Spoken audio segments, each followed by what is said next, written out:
Hello, my name is Kshitij Srivastava and this is my video blog. So आज मेरे साथ हैं इंडस्ट्री के वेटरन, फिल्म इंडस्ट्री के वन ऑफ द क्या कहते हैं, senior most film maker Naresh Malhotra ji. And Naresh ji ने फिल्में बनाई हैं जैसे कि क्रांति, अचानक, ये दिल लगी, ऐसी बड़ी बड़ी फिल्में बनाई हैं। ही हैज असिस्टेड यशराज, इन्होंने दीवार फिल्म में एडिटर का काम भी किया हुआ है। So is huge. अब मैं ज्यादा इनकी तारीफ नहीं करूंगा। सो यही इनसे ही बात करना शुरू करते हैं। नरेश जी, मेरे चैनल में आपका स्वागत है। Thank you so much. Naresh ji, आपसे मैं पहला सवाल पूछना चाहता हूँ जिसके लिए मैं बहुत क्यूरियस हूँ। मुझे आपकी जर्नी के बारे में जानना है कि आपने शुरुआत कैसे करी और कैसे आपको फिल्म लाइन में इंटरेस्ट आया, क्योंकि जब आपने शुरुआत की थी मेरे ख्याल से फिल्म लाइन का रेपुटेशन उतना अच्छा था नहीं। वेल, जो बातें आपने बोली हैं वो किसी हद तक सही हैं, वाकई। हाँ। लेकिन ये था कि जब मैंने स्टार्ट किया था तो ये सोचा नहीं था कि मैं फिल्म लाइन में जाने वाला हूँ। अच्छा। मेरा बहुत ज़्यादा इंटरेस्ट था नेवी ज्वाइन करने का। नेवी ज्वाइन करने मैं का। एक्चुअली नेवी ज्वाइन करना चाहता था। मैंने अपनी पढ़ाई की 10वीं, मतलब जब पास की, 11वीं पास की तो छुट्टियाँ होती हैं ना। 11th हम्म। पास करने के बाद कॉलेज जाने से पहले हाँ। बीच में छुट्टियाँ होती हैं, तो वो अच्छा, आप मुंबई से छुट्टी। थे, मुंबई से नहीं थे? मैं बिल्कुल मुंबई से हूँ, मैं पैदा अच्छा, आप मुंबई मुंबई से। से। अच्छा। हाँ, और बिल्कुल बॉम्बे हॉस्पिटल में पैदा हुआ हूँ। अच्छा। तो मैं बिल्कुल पक्का मुंबई का हूँ। हाँ। लेकिन ये है कि हाँ, जब छुट्टियाँ शुरू हुई थी, तो हाँ। वो छुट्टियों में मेरे एक फैमिली फ्रेंड थे हमारे, एक मिस्टर प्राण मेहरा जी, शायद अच्छा। आपने उनका नाम सुना हो। बहुत बड़े एडिटर थे उस ज़माने के, हाँ। हाँ। और जो बहुत ही जो बड़ी-बड़ी, मतलब बीआर फ़िल्म की सारी फ़िल्में वो करते थे, यशराज हम्म। की वो करते थे, सुनील दत्त साहब की अजंता आर्ट्स की सारी फ़िल्में वो करते थे, हम्म। ईगल फ़िल्म बहुत बड़ी कंपनी थी, उनकी सारी फ़िल्में वो करते थे। तो हम्म। बहुत बड़े और नामी एडिटर थे उस ज़माने के। हाँ।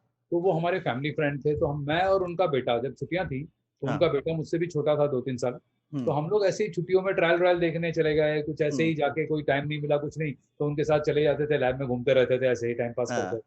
तो ये सब चल रहा था। तो हाँ। उसी दौरान बस मेरा थोड़ा-थोड़ा उस ज़माने में बीआर फ़िल्म की एडिटिंग का काम चल रहा था, हाँ। और हम लोग ऐसे ही जाया करते थे मज़े करने के लिए। तो वहाँ जाके एक थोड़ा-थोड़ा इंटरेस्ट होना शुरू हुआ मेरा एडिटिंग में।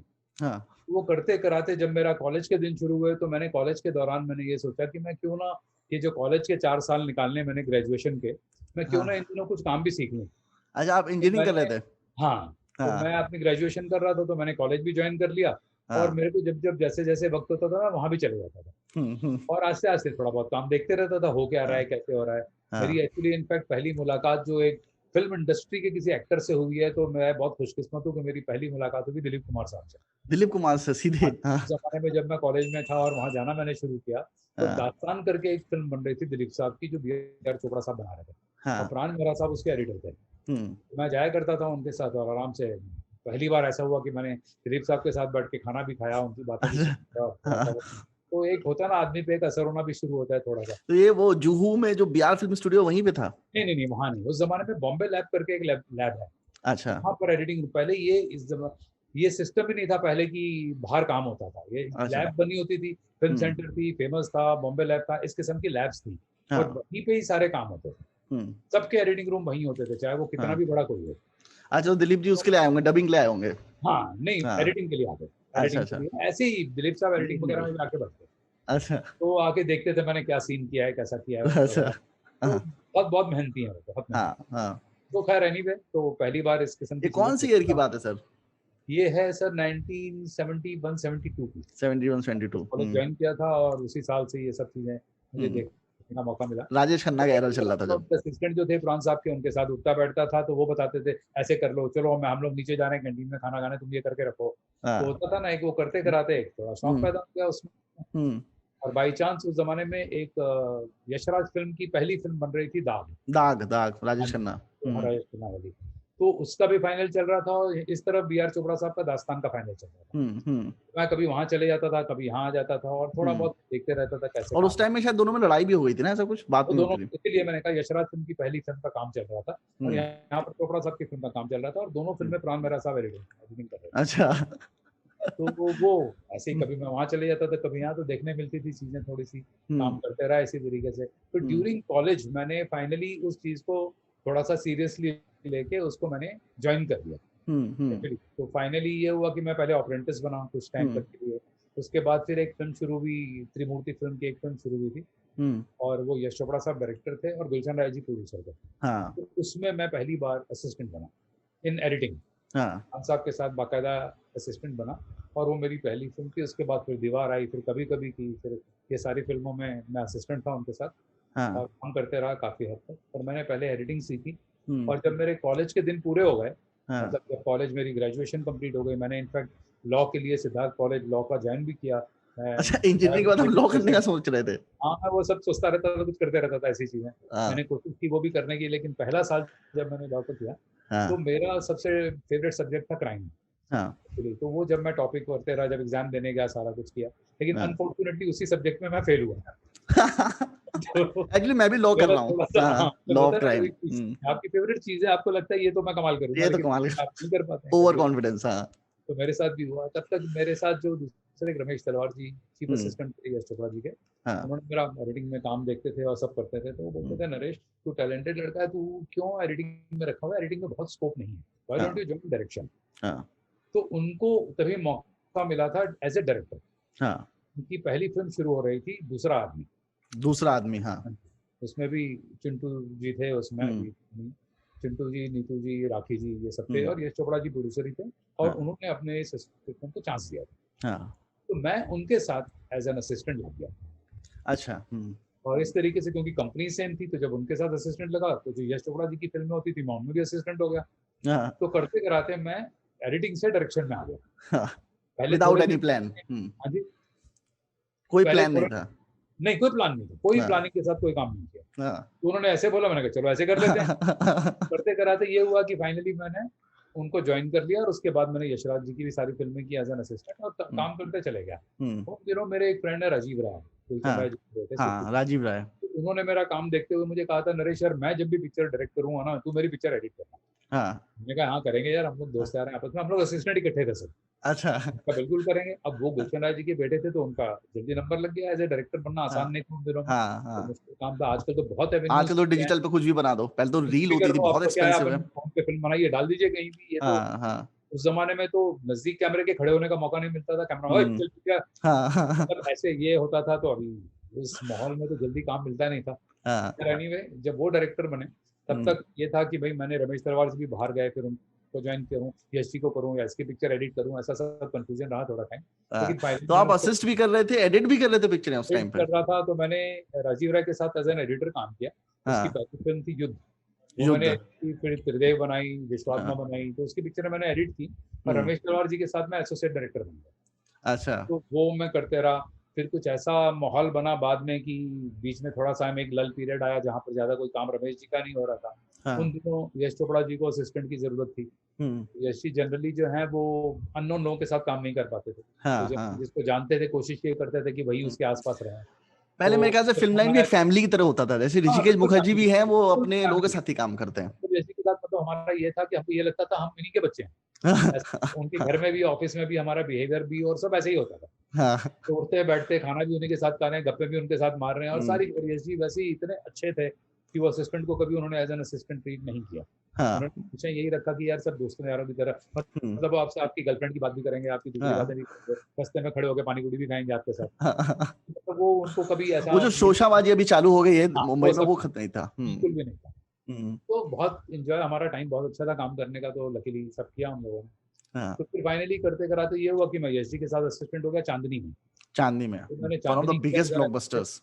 हाँ जी, फिर मैंने चाँदनी किया एज़ एन एसोसिएट उनके साथ। फिर मैंने एक फ़िल्म की उनके साथ, परंपरा, जो उन्होंने गफ़ार भाई के लिए, जो एजी नडियाड वाला है, बहुत बड़ी कंपनी है उनकी, हाँ। उनके साथ उन्होंने एक फ़िल्म मेरे कॉमिक। ख्याल से वो उनकी शायद पहली फ्लॉप फिल्म थी। हाँ, मतलब परंपरा जो है वो उनके वाज नॉट शायद एक्सपेक्टिंग दैट। उनके टाइप की नहीं थी। उन्होंने की, हाँ। लेकिन उनके टाइप की नहीं थी। उनका जॉनर नहीं था वो। अच्छी फ़िल्म वो, हाँ। हम्म, तो वो एक फ़िल्म की, उसमें भी मैं एसोसिएट था। फिर वो पिक्चर जब खत्म हो गई, फिर लम्हे शुरू की उन्होंने। हाँ। फिर लम्हे में भी मैं उनके साथ एसोसिएट था। हम्म, तो वो दोनों तीनों पिक्चरें करने के बाद अचानक एक दिन ऑफ़िस में वो मैं बैठा हुआ था उनके साथ। मैं हाँ, उनके केबिन में ही बैठा रहता था ज़्यादातर, तो उन्होंने पूछा, हाँ, "फिर आगे का क्या प्रोग्राम है तुम्हारा?" हाँ, मैंने कहा, "सर, पिक्चरें शुरू होंगी, मैं उनमें आपकी तरफ का काम करते रहूँगा, और क्या काम करना है मैंने।" हाँ, तो बोले, "डायरेक्ट करोगे पिक्चर?" हाँ, तो मैं हैरान हो गया बिल्कुल, that was a shocking thing for me. हाँ, क्या यश जी, मौका मिलेगा तो ज़रूर करूँगा। बोले, हाँ, "सुबह बेटे 10 बजे घर पर आ जा।" मैं इस हाँ, अगले दिन सुबह 10 बजे घर पर आया, उन्होंने मुझे एक हाँ, फ़िल्म दिखाई, बोला, "मैं चाह रहा हूँ कि तुम एक ऐसी पिक्चर करो, जो जैसे मैंने इत्तेफ़ाक बनाई थी ना, हाँ, तुम ऐसी फ़िल्म करो, बिना म्यूज़िक के, और बहुत ही मतलब क्योंकि तुम बहुत अच्छे एडिटर हो, तो तुम इस किस्म की फ़िल्म बहुत अच्छी बना पाओगे, हाँ, तो हाँ, तुम ऐसी एक फ़िल्म करो।"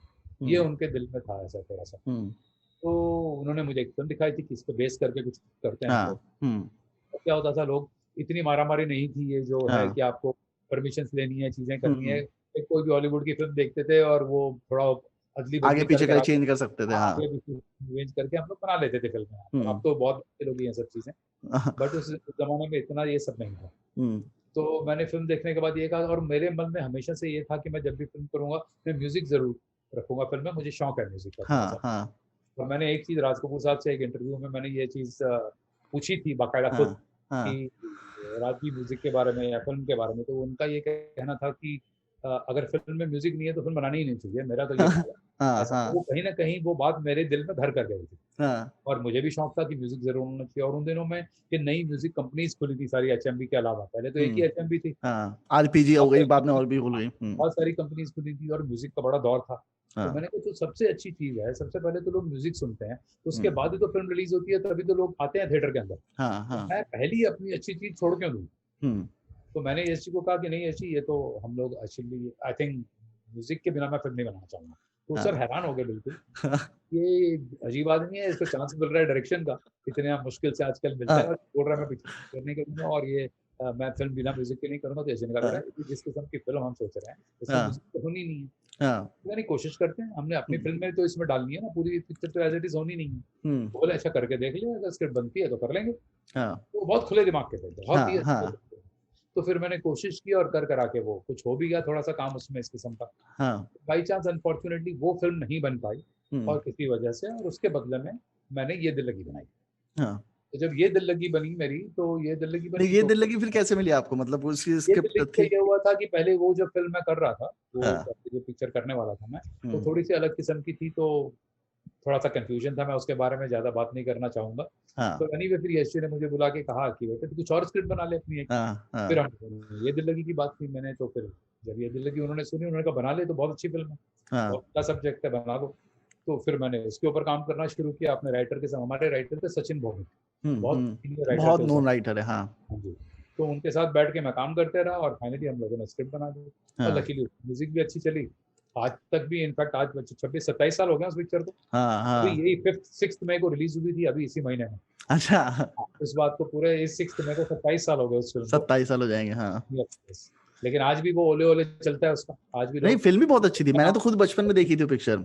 यूज्ड टू हाँ लव अगर दैट फिल्म। फिल्म को, हाँ अगर फिल्म का नाम लोग भूल भी जाएं और अगर हाँ उनको बताया जाए कि यार ये वो जो पिक्चर थी ना ओले ओले गाने वाली, तो लोगों को याद आ हम्म जाती है। हाँ। मतलब इतना पॉपुलर म्यूजिक है। अच्छा, that film was released in 94 ना, आई गेस। 94, यस। 94, तो उस टाइम पे तो अक्षय कुमार बस आया ही था, सो हाँ बस did you Akshay take his Kumar आया ऑकेशन, था, सैफ अली ऑडिशन खान लिया तो था? भी आया ही था, हाँ, नहीं जो नहीं, आपने ऑडिशन लिया था या फिर ऐसा हाँ। बताया गया था कि एक्टर है अक्षय कुमार करके, हाँ, उनको ले और लीजिए जनरली करके? क्या था कि उसने तब तक जो फिल्में की थी ना अक्षय ने, वो सारी की हाँ सारी फिल्में ज्यादातर एक्शन ओरिएंटेड फिल्में थी। हाँ हाँ, और ये उसने रोमांटिक रोल था। जितनी एक्शन, तो लोग इनफैक्ट जब मैंने अक्षय को लिया भी था हम लोगों ने उस पिक्चर में, तो हाँ कुछ काफी सारे लोगों ने मुझे ये बात कही, यार अक्षय कुमार को कैसे ले लिया तूने, तेरी पिक्चर में तो हाँ एक्शन ही नहीं है, तू हाँ ऐसे कैसे ले रहा है यार, किसी और को ले ले। बहुत हम्म कुछ ये चर्चा हुआ था उस मामले में। हाँ लेकिन एनीवे आई वाज कॉन्फिडेंट कि इनका मैंने एक फोटो शूट किया था और बहुत अच्छा लग रहा था। मैंने कहा नहीं, ये तीनों बहुत अच्छे लग रहे हैं साथ में, हम हम्म, लोग जो है इन्हीं के साथ करेंगे। हाँ फाइनली हुआ, और luckily by the grace of God वो रिजल्ट भी अच्छा आया उसका, पिक्चर हाँ चल भी गई, सारा कुछ अच्छा हो गया। बस उसके बाद फिर रास्ते, जब एक बार आपकी पिक्चर चलती है तो रास्ते खुल जाते हैं थोड़े से। उसके बाद बस चीजें खुलती चली गई, फिर फिर और भी आपने एडिटिंग भी शायद फिर। बंद कर दी? हाँ जी। एडिटिंग बंद कर दी उसके बाद? हाँ एडिटिंग नहीं करती थी उसके बाद, हम्म मैंने एडिटिंग नहीं, उसके बाद मैं जो अपनी फिल्म करता था सिर्फ उसी की एडिटिंग करता था। हम्म। मैं एज ए एडिटर और एज ए डायरेक्टर काम करता था। अच्छा, तो आपको ये कभी ये नहीं हुआ, किसी को भरोसा नहीं आया कि मैं अपनी फिल्म की एडिटिंग किसी और को नहीं दूंगा? नहीं नहीं, ऐसा कुछ नहीं था, बिकॉज क्या होता है ना, प्रॉब्लम क्या होती है, आप हम्म जब डायरेक्टर बन जाते हो ना बेसिकली, तो बहुत हम्म मुश्किल होता है कि आप अपना वक्त किसी और को दें। हम्म क्योंकि आप अगर एक पिक्चर का काम कर भी रहे हैं ना, तो हम्म, सपोज उस पिक्चर का काम चल रहा है, साइमल्टेनियसली किसी और पिक्चर की स्क्रिप्ट का काम कर रहे होते हैं, हाँ कुछ न कुछ काम चल रहा होता है। कभी आपकी म्यूजिक सेटिंग चल रही है, कभी ये चल रहा है। अच्छा आर्टिस्ट ने कभी बुला लिया, आर्टिस्ट को अपने टाइम पे बुलाएगा, कितना भी हम्म बड़ा डायरेक्टर हो, कैसा भी डायरेक्टर हो, लेकिन एक्टर के टाइम के हिसाब से ही उसको काम करना होता है। हाँ, कहीं ट्रू ना ट्रू। कहीं एक बंदिश सबके साथ रहती हम्म है ना। तो क्या होता है, एक्टर परमानेंटली शूटिंग कर रहा होता है, किसी दिन सडनली वो फ्री होता है, उसकी हम्म डेट खाली होती है, वो बुला लेता है आपको कि चल यार बैठे एक बार कहानी सुना दो, एक बार बात कर लो, कभी हम्म कपड़ों की बात कर लो, कभी म्यूजिक सुनाने चले जाओ, कभी कुछ ना कुछ चल रहा होता है। तो हाँ उसमें ये है कि फिर अगर आपने कमिटमेंट की हुई है किसी को ना, अब किसी डायरेक्टर या प्रोड्यूसर को मैंने सपोज एडिटिंग की कमिटमेंट की हुई है, हाँ, तो उसको भी तो वक्त देना है ना।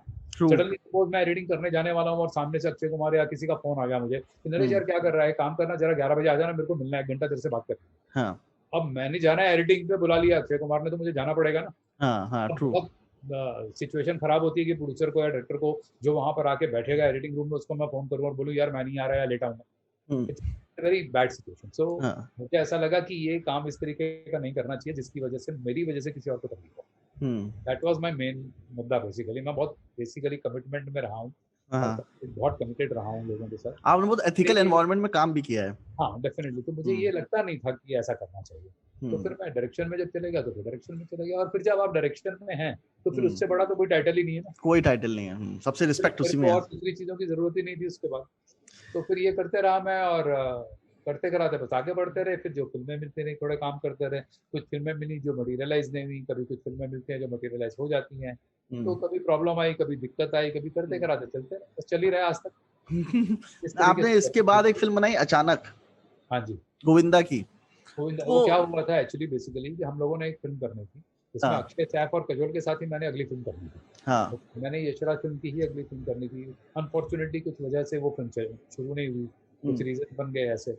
फिर मैंने एक पिक्चर अशोक घाई के लिए करनी थी जिसकी बहुत अच्छी हमने स्क्रिप्ट बनाई हुई थी, और उसमें अक्षय सैफ कजोल ने तीनों ने कमिटमेंट में हाँ भी कर दी थी। इसी वजह से वो भी नहीं हुई।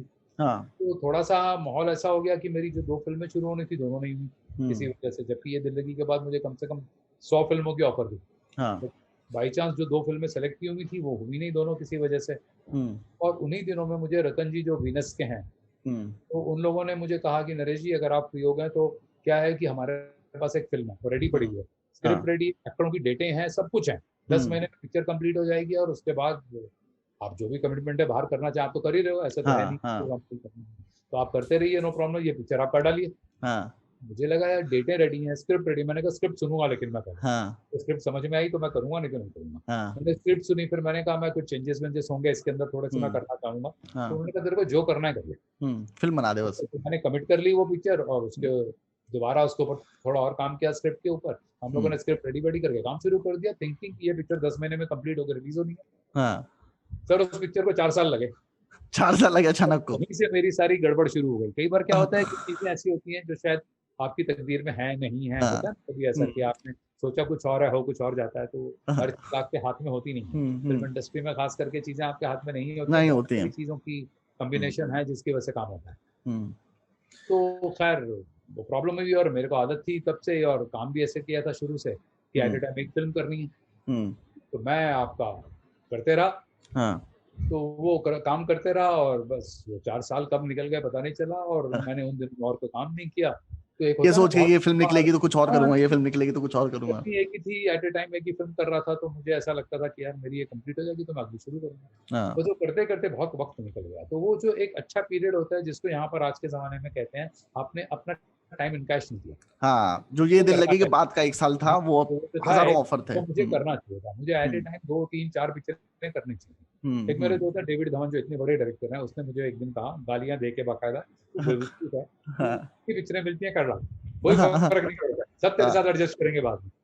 यार कैसे करेंगे यार, एडजस्ट करेगा प्रोड्यूसर या मेरी करेगा, ऐसा थोड़ी होता है।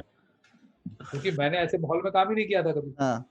तो मैंने मानी नहीं उसकी बात, और वो काम किया भी नहीं, लेकिन आज पछताता हूँ कि मुझे करना चाहिए।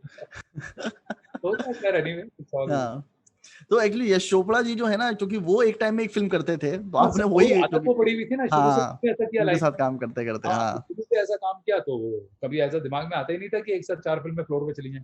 एक्चुअली मुझे ऐसा लगता है पहले डायरेक्टर जिसके साथ आप काम करते हैं ना, वो आपके दिमाग को बहुत इन्फ्लुएंस करते हैं। मेरे साथ भी ये बहुत हुआ है। बहुत फर्क है। अब उनको कॉपी करने लगते हैं, आपको पता नहीं चलता। अच्छाई ये हुई कि बहुत कुछ अच्छा सीखने को मिला होगा कि आप एक अच्छी कंपनी में काम करने का, डायरेक्टर के साथ काम करने का बहुत फायदे होते हैं उसके। वो सवाल मैं भी आपसे पूछूंगा, ये चीज आपने क्या क्या सीखा। मैं जानना चाहता हूँ कि ये जो जॉनर था, आपने एक रोमांटिक से आप इसमें आ गए, क्या कहते हैं, हॉरर जॉनर में आ गए, अचानक पिक्चर में आ गए, फिर उसके बाद आप क्या कहते हैं, फिर से आपने एक फिल्म बनाई थी क्रांति, वो कॉप ड्रामा थी, फिर दिल का रिश्ता, आपने कॉमेडी फिल्म, इतने सारे जॉनर आप ट्राई करते थे, ऐसा क्यों था? तो क्या होता है ना, इट ऑल डिपेंड्स। कई लोगों का एक थॉट प्रोसेस होता है, वो थॉट प्रोसेस ये होता है कि भाई आपने एक किस्म की फिल्म की है और वो पिक्चर हिट हो गई है, तो आपके ऊपर एक थप्पा लग जाता है कि अब आप यही करते रहेंगे। लेकिन ऐसा है नहीं, असूलन ऐसा नहीं है। क्योंकि मेरे दिमाग में हमेशा से ये था कि अगर आप डायरेक्टर हैं तो हैं, आप एक ही फिल्म की किस्म, एक ही तरीके की फिल्म बनाने की जरूरी थोड़ी है। ट्रू। अगर कोई भी चीज अच्छी लगती है और आपको लगती है कि आप ये कर सकते हैं, मैं ये बिलीव करता हूँ कि आपको फीलिंग ये होनी चाहिए कोई भी स्क्रिप्ट पढ़ते वक्त या काम करते वक्त, आपको लगना चाहिए कि मैं इस सब्जेक्ट को जस्टिफाई कर सकता हूँ। अगर आप उस सब्जेक्ट को जस्टिफाई कर सकते हैं तो आपको फिल्म बना लेनी चाहिए, बिल्कुल बना लेनी चाहिए, डेफिनेटली।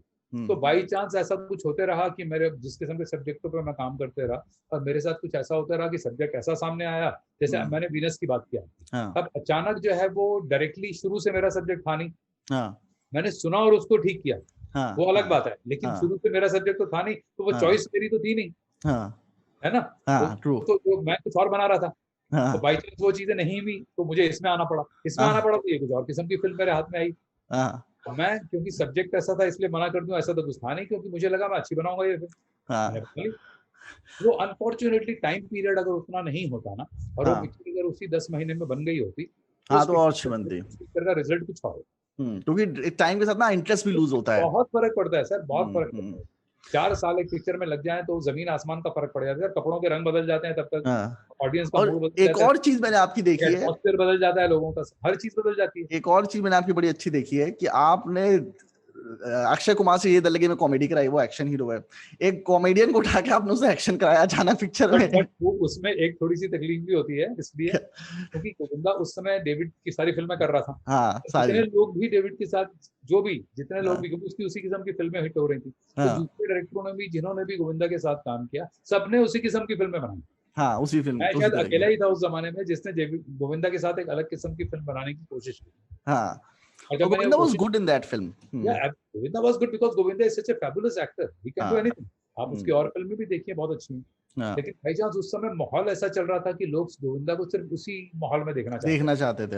ये भी एक रीजन था, तो होता है ना, तो वो एक ऐसी चीज होती है, इसीलिए शायद हो सकता है उसकी वजह से अचानक को नुकसान हुआ। आपने सही कहा, क्योंकि 94-95 में कुली नंबर 1, राजा बाबू ये सब आई थी, अगर 94-95 में ये पिक्चर बन जाती ना तो ये पिक्चर चल जाती। 98 तक गोविंदा की वो छवि बन चुकी थी कि कॉमेडियन है, इतनी ज्यादा छवि उसकी फिक्स हो गई थी ना कि उसको बदलना बहुत मुश्किल हो गया, बहुत मुश्किल था वो। बट अब पिक्चर हमारी फ्लोर पे है, पिक्चर आधी से ज्यादा बन चुकी है, टाइम इतना निकल चुका है, अब तो बदल नहीं सकते आप उसको। ट्रू। अच्छा, एक सीन में गोविंदा भाग रहा है साइकिल पे, ठीक है, और सडनली शाहरुख खान आता है वहां पे, वो कैसे हुआ था? नहीं, वो तो ये था कि वो पिक्चर का क्लाइमेक्स था, और पिक्चर के क्लाइमेक्स में ये था कि उन दिनों में अगर हम ला सकते हैं, अगर कुछ और आर्टिस्ट को ला सकते हैं तो एक एडिशनल एक एडवांटेज हो जाती है बेसिकली। तो शाहरुख सर के साथ, और शाहरुख को मतलब थोड़ा बहुत मैं जानता था, वीनस की ऑलरेडी काम किया हुआ था, वीनस की फिल्म कर चुका था वो ऑलरेडी, बाजीगर हो चुकी थी उसकी, तो वीनस वाले भी उसको जानते थे, तो सारा कुछ कर आगे ये था कि चलो यार, and he was shooting in film city. So मैं और रतन जी गए, उससे बात की हम लोगों ने, तो उसने कहा कर लूंगा। मैं कहता डुप्लीकेट कर लोगे क्योंकि उनके बाल एकदम पीछे की तरफ थे उस टाइम पे।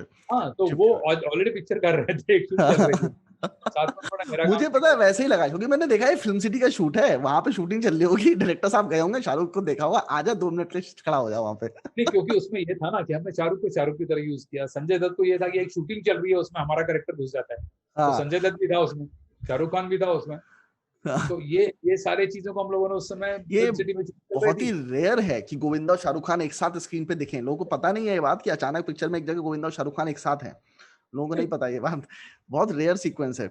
अच्छा, तो आपने दीवार फिल्म भी शायद एडिट करी ना? दीवार मैंने एडिट नहीं की, दीवार के एडिटर थे प्राण मेहरा, तो मतलब मैं उनके साथ क्या हो गया था, उससे पहले मैं उनका सेकंड असिस्टेंट रहा करता था। दीवार ऐसी पहली पिक्चर थी जिसमें मैं उनका एसोसिएट एडिटर बना, तो इसीलिए उस पिक्चर में जब उन्होंने टाइटल भी दिया तो मेरा पिक्चर में नाम आता है उनका, उसका नाम उनका खुद का जो नाम है, क्योंकि मैंने एडिटर बोलते उनका नाम आता है एज चीफ एडिटर, मेरा नाम आता है editing Naresh Malhotra. It was like that. तो बेसिकली वो मेरे गुरु रहे हैं, मैंने कुछ जिंदगी में अगर सीखा है तो उन्हीं से सीखा। रमेश्वर भगत, प्राण भाई। अच्छा मुझे चीज बताइए, मतलब क्या एक्सपीरियंसेस रहे आपके वो एडिटिंग में भी? उस दीवार मेरी फेवरेट फिल्म है, मतलब मैं क्लास से बच्चों को पढ़ाता भी हूँ, कई बार तो दीवार के रेफरेंसेस देता हूँ, दीवार के बारे में बताता हूँ, एंड मतलब कमाल की फिल्म है। स्टोरी दीवार के बारे में बहुत अच्छी 1-2 बातें बता सकता हूँ। और खास करके अगर एडिटिंग के बारे में बताऊं तो वो ये है बेसिकली कि जब हम लोग फिल्म हो गई, फिल्म कंप्लीट हुई, फिल्म हो गया, तो उसमें से करीबन आपको शायद इस बात का अंदाजा होगा कि फिल्म की 2 रीलें किसको बोलते हैं, क्योंकि ऑडियंस के लिए उस जमाने में वहाँ रील लिखी हुई आती थी, पिक्चर 16 रील की है, 18 रील की है, 15 रील की है ना। टाइम का इतना ज्यादा उस समय अहमियत नहीं थी, लोग रील पढ़ते थे और ताली मारते थे थिएटर में, अरे 18 फिल्म की बढ़िया मजेदार फिल्म, क्योंकि लंबी फिल्म उनको लगता था पैसा वसूल यहीं पे हो गया, लेकिन एक्चुअली ये सच्चाई नहीं है। फिल्म की जो लेंथ होती है वो आपको पता है क्या होती है, फुटेज के हिसाब से होती है, फुटेज के हिसाब से होती है, फुटेज में होती है। तो उस जमाने में जब दीवार हुई, तो दीवार होने के बाद, दीवार कंप्लीट होने के बाद जब पिक्चर फाइनल हुई, तो मेरा साहब ने उस पिक्चर में से करीबन 20 मिनट की फिल्म काट के अलग कर दी। अच्छा, 20 मिनट बहुत होते हैं। हाँ, करेक्ट, आपको अंदाजा हो सकता है 20 मिनट बहुत होते हैं फिल्म। और रील के टाइम में तो उसी टाइम पे बहुत प्रोफेशनल शूट होता था।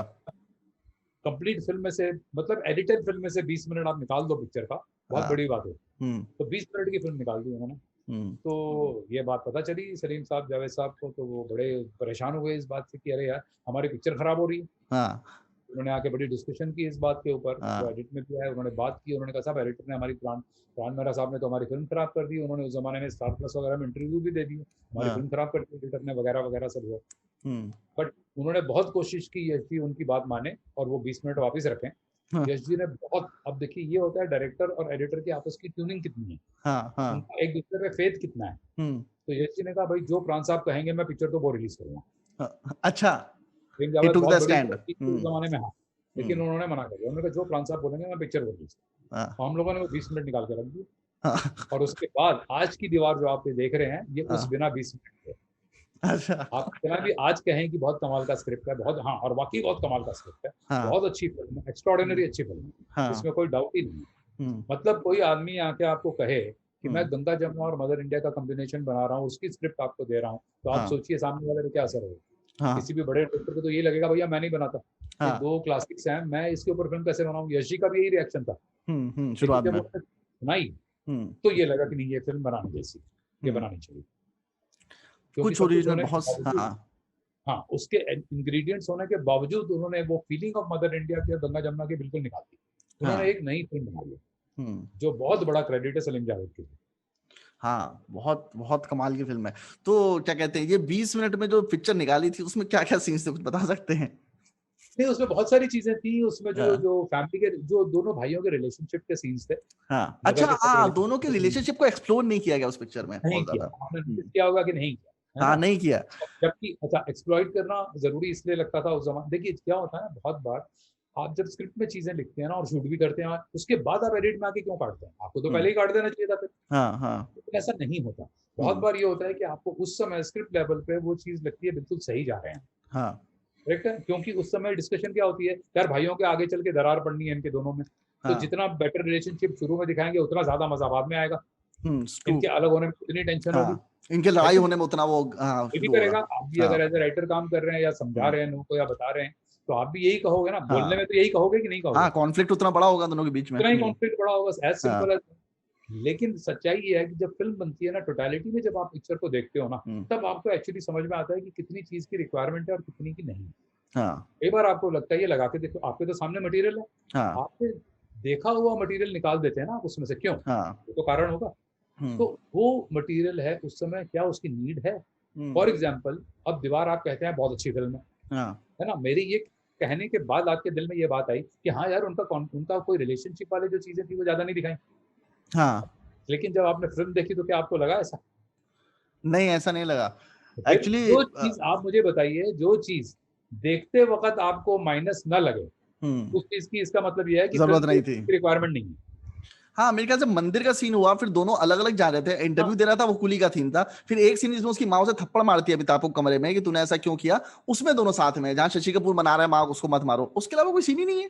उसके अलावा वो सीधे पुलिस अकेडमी में चला जाता है। लेकिन क्या है, जिस किस्म के सीन थे ना, जो भाई के रिलेशनशिप के सीन थे, अगर वो होते बोरिंग हो जाता। अगर वो फिल्म अगर होते ना, तो आपके कभी कभी क्या होता है, आप टीवी सीरियल की तरह काम हो जाता है।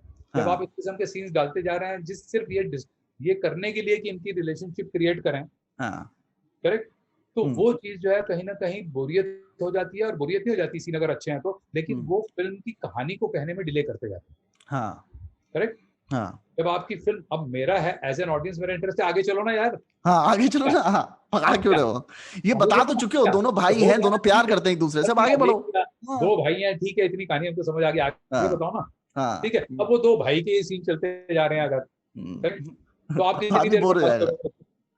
अच्छा, एक जगह जो मुझे दीवार में लगता है ना, उस फिल्म रुकती है, वो जो गाना है, मैंने तुझे मांगा तुझे पाया है, वो मुझे लगता है कि वो बड़ा रिडंडेंट हो जाता है, क्योंकि एकदम से पिक्चर चल रही है, हाई पॉइंट है वही। ये जो बात है, ये सब कुछ सब लोग ये बात जानते हैं, करेक्ट है। हाँ, अब हाँ। दीवार में जब हमारी स्क्रिप्ट थी ना दीवार की, तो दीवार में बेसिकली गाने थे ही नहीं। अच्छा, it was kind of without music film. अच्छा, एक आधा गाना कोई भी नहीं थे। डाला था जो शुरू में है, कह दूं बिल्कुल तुम्हें। दीवारों। हाँ, तो पहले गाने डाले ही नहीं थे उसमें, लेकिन हाँ। क्या हुआ कि वो जिस किस्म की फिल्म थी ना, वो फिल्म ऐसा लग रहा था कि जिस किस्म की फिल्म एक फ्लो में जब चलेगी ना, तो थोड़ी सी कहीं कहीं राहत की जरूरत। हाँ, करेक्ट। उस राहत को डालने के लिए बेसिकली गाने डाले गए हैं बस। हाँ, गाने डालने का कोई रीजन नहीं था। जैसे हाँ। फॉर एग्जांपल मैं कहूँ, मैंने जब ये दिल लगी बनाई, तो हम लोगों ने ये देखा कि हमारे गानों के साथ कहानी चलनी चाहिए। हाँ। करेक्ट। नैरेटिव का पार्ट होना चाहिए गाने। हाँ, कहानी का पार्ट होना चाहिए गाने, करेक्ट है। रिलेशनशिप का पार्ट होना चाहिए गाने। लेकिन दीवार में इस किस्म की रिलेशनशिप, इस किस्म की चीजें नहीं थी कि वो गाने में आप स्टैब्लिश कर सकें। करेक्ट। तो इसीलिए ये गाने डालने पड़े, ताकि वो थोड़ी सी बीच में एक राहत मिले।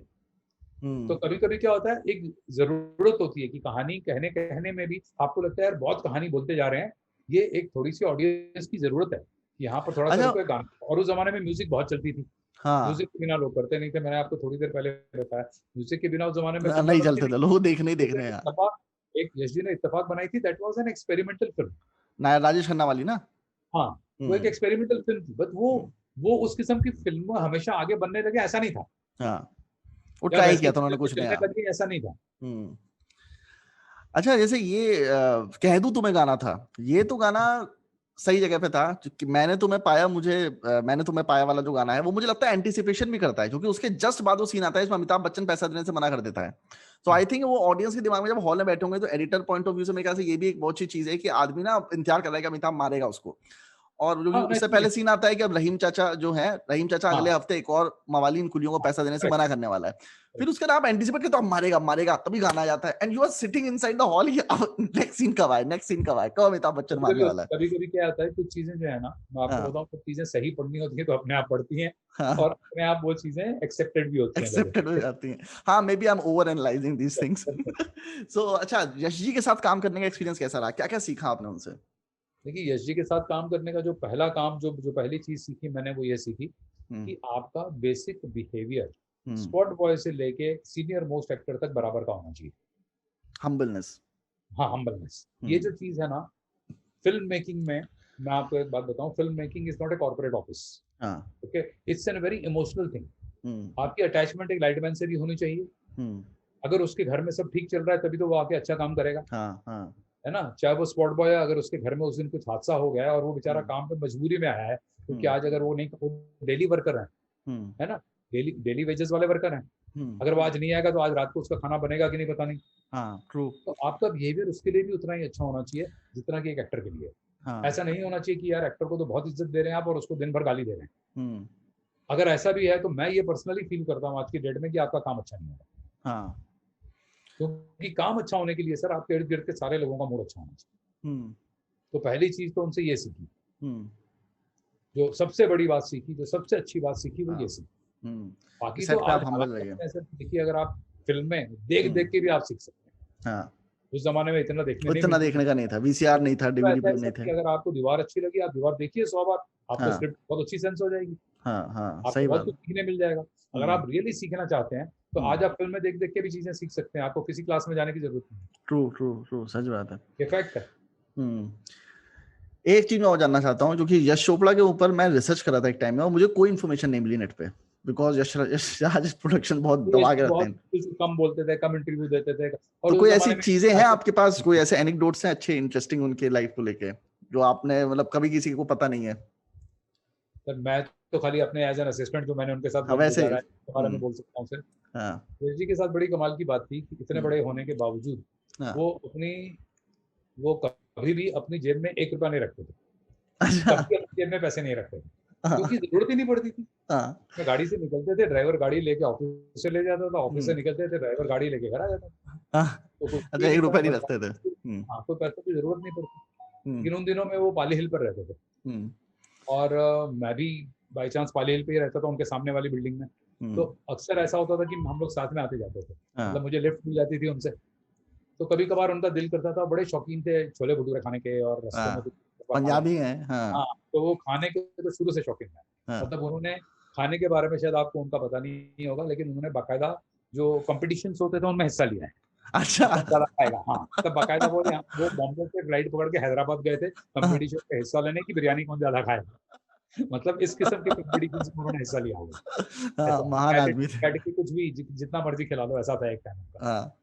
तो बाई चांस ऐसा होता था कि भाई उनके साथ आ रहे हैं, सडनली अब उनका मूड हो जाएगा, वो सडनली अपने बालों पे हाथ रखे, यार नरेश ऐसा नहीं कर रहा, कुछ खाना चाहिए। तो अच्छा है, हाँ यशी चलिए कुछ खाते हैं। अब हम लोग रुक जाते थे लिंकिंग रोड पे, रेडी पे खड़े होकर छोले भटूरे खा रहे होते थे, और रेडी पे छोले भटूरे खाने होने के बाद बोलते थे बेटा पैसे दे दे, कल ले लेना ऑफिस से। पहले नहीं पूछते थे, तो हमेशा डर लगा रहता था इनके पैसे है कि नहीं, होने चाहिए कि रास्ते में कहीं रुक गए तो ऐसा नहीं हो कि खाने पीने के बाद में मेरे पास होगा इनके पैसे। ये तो बड़ी फनी स्टोरी है। बहुत बार मैंने उनके साथ खाया पिया इस तरीके से। अच्छा, तो आदित्य चोपड़ा, उदय चोपड़ा तो आपने एकदम बच्चों की तरह बड़े होते हुए देखा होगा अपने सामने। मैंने बिल्कुल बिल्कुल बच्चों की तरह देखा है उनको, और बिल्कुल ही बच्चों की तरह देखा। लेकिन अच्छी बात क्या की थी उन लोगों ने, भाभी जी जो है ना वो बहुत एक्स्ट्राऑर्डिनरी ग्रेट लेडी है। मतलब उन्होंने इतना ख्याल रखा है, कंपनी का बोलिए, यशी का बोलिए, बच्चों का बोलिए, कि उन्होंने बच्चों की जब तक पढ़ाई ठीक से हो नहीं गई ना, तब तक बच्चों पे इस बात का असर नहीं होने दिया। वो ना कभी उनको सेट पर लेकर आए, ना कभी ज्यादा ऐसी चीजें उनके दिमाग में डाली। वो अलग बात है कि क्योंकि वो ऐसे खानदान में, ऐसी फैमिली में जैसे आप जब बड़े होते हैं तो ऑटोमेटिकली आप उसी तरफ आपकी रुचि होगी और आप जाएंगे फाइनली। लेकिन ये था कि बच्चों में भी उन्हीं की तरह की आदतें पड़ी, वो भी उसी तरीके से रहे, उनका बिहेवियर पैटर्न भी वैसा रहा। एंड आप देखिए, अगर पढ़ाई लिखाई पे ध्यान भी दिया उन्होंने, बना है तो उसमें आदित्य चोपड़ा का बहुत बड़ा हाथ है। आदित्य चोपड़ा ने तो एम्पायर क्रिएट किया पूरा। I think Yeshi was not a very good businessman, he was just making films. He was more towards his work. But आदि ने इस बात को समझा, और इसीलिए आज भी अगर आप नोटिस करें कि आदि ने इतने सालों में कितनी कम फिल्में बनाई हैं, जबकि वो इतना बड़ा है कि आज 3 ही फिल्में बनाई हैं। जब चाहे फिल्म बना ले, जिसके साथ मर्जी चाहे बना ले, लेकिन फिर भी उसने नहीं बनाई। पूरी हिंदी फिल्म इंडस्ट्री चेंज कर दी है आदित्य चोपड़ा ने। तो आप सोचिए उसमें कितनी मेहनत है उसकी, उसने कितना दिमाग लगाया उस बात के ऊपर, और आज इतना बड़ा स्टूडियो क्रिएट किया, इतनी बड़ी चीज क्रिएट की, एक्टर्स बनाए हैं, डायरेक्टर्स बनाए हैं। तो आज बहुत बड़ी कंपनी हो गई है, आज नंबर 1 कंपनी इसलिए कहलाती है। अच्छा, तब के सिनेमा में और आज के सिनेमा में आपको क्या डिफरेंस लगता है, पॉजिटिवली और नेगेटिवली दोनों? देखिए, पहली पॉजिटिविटी उस जमाने में ये थी कि आपका आर्टिस्टों के साथ रिलेशनशिप ना जो सबकी अच्छी रहती थी, जो अब नहीं है। अब आर्टिस्ट बहुत ज्यादा भगवान वाले रूप में हो चुके हैं। माहौल बहुत बदल गया है। पहले क्या होता था, एक्टर्स जो हैं वो डायरेक्टरों की बात सुनते भी थे, करते भी थे, और डायरेक्टरों का भी होता था कि भाई अपनी कंपनी अगर है तो कम काम करना है, ऐसा नहीं होता था कि 10 फिल्में साथ में करनी है। का साथ था कि 8-10 फिल्में साथ में कर सकते थे। अब आज आर्टिस्ट भी वैसे नहीं करता, आर्टिस्ट भी एक ही फिल्म करना चाहता है आज की डेट में, जो बहुत अच्छी बात है। लेकिन अगर आप नोटिस करें कि अगर पुराने जमाने में एक्टरों ने 10 फिल्में साथ में की हैं, उसके बावजूद अगर आप उनकी फिल्म देखो तो आपको उनको किसी किस्म की कंटिन्यूटी में आपको जर्क नहीं मिलेगा, खास करके उनके कैरेक्टराइजेशन में। तो जो बिहेवियर है उसका आपको पूरी पिक्चर में सेम दिखेगा, चाहे पिक्चर 2 साल में बनी। आपको मुगले आजम में कहीं लगता है कि दिलीप कुमार ने जो है अपनी चीजें बदल दी हैं, 16 साल में बनी हुई पूरी एक फिल्म नहीं है। So that was शोले 3 साल में बनी है, डिफरेंस पता नहीं चलता है। नहीं पता चलता, दैट इज द ब्यूटी। तो आज आर्टिस्ट को ये लगता है कि नहीं यार मैं एक ही पिक्चर करूं, जबकि वो कर चाहे तो 2 पिक्चरें 4 पिक्चरें कर सकता है। क्योंकि फाइनली आप सोचिए सर कि जो एक्टर चल रहा होता है, रेवेन्यू तो उसी से आता है ना, रेवेन्यू उसी से आता है। ट्रू, करेक्ट बात है ना। तो रेवेन्यू आप जितना ज्यादा इंडस्ट्री में लाएंगे उतना इंडस्ट्री का भला होगा ना। लेकिन आर्टिस्ट आज ऐसा नहीं कर रहा है। आज फिल्म हो गया है, एक एक्टर कहीं काम कर रहा है तो वहीं करना है, दूसरे के पास जाना स्क्रिप्ट सुनेंगे ही नहीं, स्क्रिप्ट सुनेंगे नहीं। दूसरा वो एजेंसी कल्चर आ गया है कि मैं स्क्रिप्ट सुनता ही नहीं हूँ, एजेंसी से बात करो जाके। जब से एजेंसी कल्चर आ गया तब से तो और ज्यादा बुरा, बात ही नहीं कर सकते आप किसी से, बात नहीं कर सकते। क्योंकि आप, मेरा पर्सनली मानना ये है आज भी, ये है कि आर्टिस्ट को जो, और मजे की बात यह है कि जब आप बैठे टाइम फिल्म ही करने वाले हैं तो आपके पास टाइम ही टाइम है। कहानी तो सुन लो, कितने एड्स कर लेंगे आप, फिर क्या इशू है? फिर तो आप टाइम निकाल के घंटे 2 घंटे दे ही सकते हैं ना किसी को जो कहानी सुनाना है। नहीं देते, लेकिन नहीं देते, पोलाइटली मना कर देते हैं, सर मेरे हाथ में नहीं है, मैं कॉन्ट्रैक्ट में हूँ। इतनी ज्यादा प्रॉब्लम हो गई है, इतनी ज्यादा प्रॉब्लम हो गई है। आप मुझे बताइए सर, अगर आपने परफॉर्मेंस देनी है तो मेरे से जब आप पहली बार आप डायरेक्टर से चीज को सुनेंगे तो आपने वो भाव ज्यादा जागेंगे, क्योंकि मैं जिस तरीके से बोलूंगा मेरे माइंड में जो है वो फिल्म, सर एक ही फिल्म है, एक बच्चा है, उसने देखा उसके बाप का कत्ल हो गया, बड़े होकर उसने बदला लेना। फिर ये फिल्में 10,000 बार बन चुकी हैं, लेकिन 10,000 ट्रीटमेंट एक ही फिल्म पे अलग अलग फिल्में बनी है ना, एक ही थॉट पे। तो फैक्ट है ना। इसका मतलब डायरेक्टर और राइटर मिलके उस कहानी को जो एक जैसी है उसको एक अलग कहानी बनाते हैं, अलग डायमेंशन देते हैं उसको। डायरेक्टर ही बता सकता है ना एक्टर को। हाँ, वो एजेंसी की लड़की थी ना, बताएगी आके तुमको कि सर ऐसा है ऐसा है ऐसा है करके। वाले तो कॉर्पोरेट की तरह काम करते हैं, उनको क्या पता कहानी क्या होती है। That's why most of the films are flop ना nowadays. That's why good films are not getting made. Problem क्या है कि जब तक आर्टिस्ट इस बात को समझेगा नहीं, और अगर मुझे बताइए कि एक्टर की मुझे जरूरत है आमिर खान की, करेक्ट है, तो मैं एजेंसी की वजह से तो उसके पास नहीं जा रहा। हाँ, सही बात है। मुझे तो उसकी जरूरत है तो मैं उसके पास जा रहा हूँ ना। वो रिस्पेक्ट में आपसे बात भी करेंगे तो रिस्पेक्ट में करेंगे, सर हम नहीं कर सकते क्योंकि कांटेक्ट में है। It has become so difficult in today's time to make a film. It's become very difficult. Honestly. पुराने जमाने में इतनी मुश्किल नहीं होती थी। पुराने जमाने में ये होता था, आर्टिस्ट भी आपको कोऑपरेट करते थे। जैसे धर्म जी जैसे एक्टर बहुत मशहूर है इस मामले में। कोई रोता धोता प्रोड्यूसर उनके पास जाता था, बोलते थे कौन सर? धर्म जी, हाँ धर्मेंद्र जी। तो रोता धोता प्रोड्यूसर उनके पास जाता था, तो वो बोलते थे क्या हुआ काका, तू तेरे को परेशान किया? बोला सर ये हो गया वो हो गया, फैमिली में ये प्रॉब्लम। तो पिक्चर करनी है ना, सीधे सीधे बोल, दिन की शूटिंग कर देता हूँ मैं तेरी, चल शुरू कर ले। कुछ लेना नहीं, कुछ देना नहीं, कुछ पूछना नहीं, चल तू कर ले, क्योंकि वो बेचारा परेशानी में। दिल अच्छा उनका। तो क्या वो एक्टर नहीं थे? उन्होंने आज के एक्टरों से ज्यादा काम नहीं किया, इसीलिए उन्होंने B grade, A grade, C grade सब पिक्चरें करी हैं, किसी को मना नहीं करते थे, लेकिन उसके बावजूद अपना एक नाम बनाया ना। तो आज के भी एक्टर बना सकते हैं ना नाम, लेकिन नहीं, वो उनका नजरिया बदल गया बिल्कुल, क्योंकि इतना ज्यादा पैसा मिल रहा है काम करने का, बहुत ज्यादा, तो इतने ज्यादा और एवेन्यू बन गए हैं पैसा कमाने के, तो उनको जरूरत नहीं रही इस चीज की। और वो सेफ जोन में है कि वो हो जाएगी, बड़ा प्रोडक्शन हाउस हो, काम तो देते ही रहेगा। अच्छा, अमिताभ बच्चन जी के साथ काम करने के मतलब उनसे मिले आप? उनके साथ जी के साथ काम मैंने एज ए डायरेक्टर तो नहीं किया, लेकिन एज एन असिस्टेंट किया। कैसा रहा एक्सपीरियंस? मैं त्रिशूल में असिस्टेंट था, मैं काला पत्थर में असिस्टेंट था। काला पत्थर में भी थे आप? काला पत्थर तो बहुत ही कमाल की फिल्म है, मतलब काला पत्थर जो है उसमें सबसे ज्यादा मेहनत वाली फिल्म जो थी असिस्टेंट के लिए, वो काला पत्थर। अरे पूरा एक्सटीरियर शूट, बहुत काम था उसमें। और मजे की बात यह है कि वो एक्सटीरियर इतना खूबसूरत लगाया था हमारे आर्ट डायरेक्टर ने। वो पूरा का पूरा एक्सटीरियर जो आप उस फिल्म में देखते हो, वो पूरा का पूरा सेट है। अच्छा, कहाँ? मुंबई में था? मुंबई बनाया था? हाँ बिल्कुल, मुंबई में नहीं, ये पूना से राज जी का एक फॉर्म है, राज कपूर जी का। ओके, फॉर्म हाउस था राज कपूर जी का। ओके, वहां पर सेट लगा था। अच्छा, मुझे लगा ये एक्चुअल जगह पे शूट किया इन्होंने। नहीं, एक्चुअल जगह पे हम लोग एक दिन के लिए गए थे शूटिंग करने। अच्छा, सिर्फ ओनली फॉर वन डे। जो शत्रुघ्न सिन्हा जी का इंट्रोडक्शन था, वो हमने वहां पर किया था, क्योंकि ट्रेन लानी थी। अच्छा, तो ट्रेन तो ला नहीं सकते। एक दिन के लिए वहां पे थे बस, बाकी सारी पिक्चर वो सेट करें। तो क्या एक्सपीरियंस रहे आपके अमित जी के साथ काम करने के? बहुत मजा आया, बहुत मजा आया। मतलब वो तो इतने फैंटास्टिक एक्टर हैं, वो तो आज मुझे बोलने की जरूरत ही नहीं है, इसलिए सारी दुनिया जानती है उनके बारे में। लेकिन ही तो sure of his work, that is the beauty. आप उनसे एक टेक ले लीजिए या 100 टेक ले लीजिए या 10 टेक ले लीजिए, वो जो चीज पहली टेक में करेंगे वही सब टेक्स में करेंगे। वो इतने श्योर होते हैं अपने काम के बारे में, उनसे ज्यादा sure. He is also very punctual on sets, very punctual on the set. तब आप सुबह 7 बजे बोलेंगे तो वो exactly 7 o'clock ready with makeup आपको सेट पे मिलेंगे। और जितने बजे तक काम करेंगे, मेहनत करेंगे, and it doesn't crap complain, ऐसा कुछ नहीं करते हो। Not at all, no complaints, no problem, nothing. And इतने परफेक्ट हैं कुछ पूछिए मत। मतलब मैं उनका एक इंसिडेंट सुनाता हूँ आपको, काला पत्थर का, जो मेरे साथ हुआ था। बेसिकली अगर जानना हो तो काला पत्थर का आपने नोटिस किया होगा, एक सीन है जिसमें शरद सक्सेना है, वो चाकू निकाल लेते हैं और अमित जी को चाकू पकड़ लेते हैं। अगर आपको याद हो तो। मुझे याद है टीवी पिक्चर। तो उसमें अगर आपने नोटिस किया हो तो अमित जी ने कपड़े पहने हुए हैं जो दीवार के उनके कुली वाले कपड़े, जो नॉट बांधी है, और खाकी पैंट। आपने देखा होगा उन्होंने वो कपड़े पहने हुए। तो मुझे अचानक किसी असिस्टेंट ने दौड़े दौड़े मेरे पास आया, बोला नरेश, क्योंकि मैं कॉस्ट्यूम देखता था अमित जी बुला रहे हैं।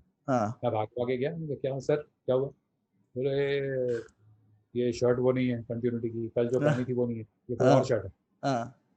मैं बड़ा हैरान, क्योंकि वो हम लोग दीवार से ही उठाकर लाए थे। मैं बड़ा हैरान, मैंने कहा ये तो कपड़ा कोई भूल ही नहीं सकता है, ये गलत कैसे दे सकता हूँ?